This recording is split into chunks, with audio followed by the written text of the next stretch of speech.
ఆంజనేయ పారమార్థిక అనుభవం నీకు కలగాలంటే ఒక 6 గురు కీలకాలని గుర్తుపెట్టుకోవాలి.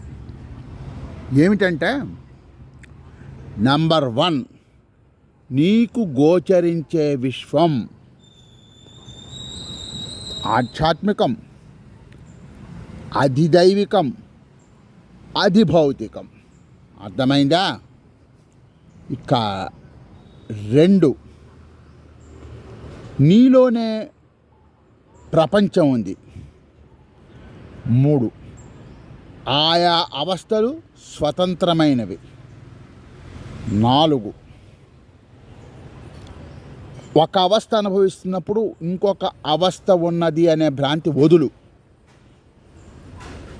జాగ్రత్త సంస్కారాలచే స్వప్నం కలుగుతుందనే భ్రాంతి కూడా వదిలేసాయి. ఇక 6వది ఉంది చూసావు. ఈ 6వది ఏమిటంటే,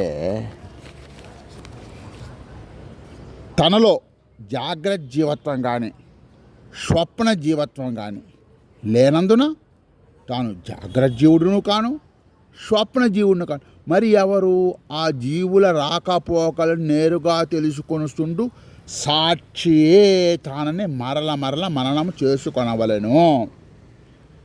అర్థమైందా నాయన? ఇప్పుడు చెప్పు, ఈ అవస్థల్ని నువ్వు నేరుగా అనుభవిస్తున్నావు అంటే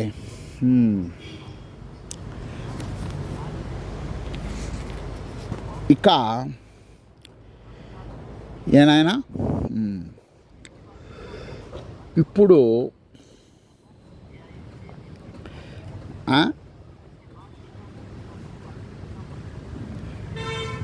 ఆత్మ అవస్థాత్రయమును అనుభవించుచున్నదనియు దాన్ని నెరిగిన వారికి శోకము లేదనియు తెలుపుచున్నదే. తత్వమసి అహం బ్రహ్మాస్మి. అయ్యా, ఇప్పుడు మీరు బ్రహ్మమొక్కటే, పరబ్రహ్మమొక్కటే, పరబ్రహ్మమొక్కటే. జై శ్రీరామ్.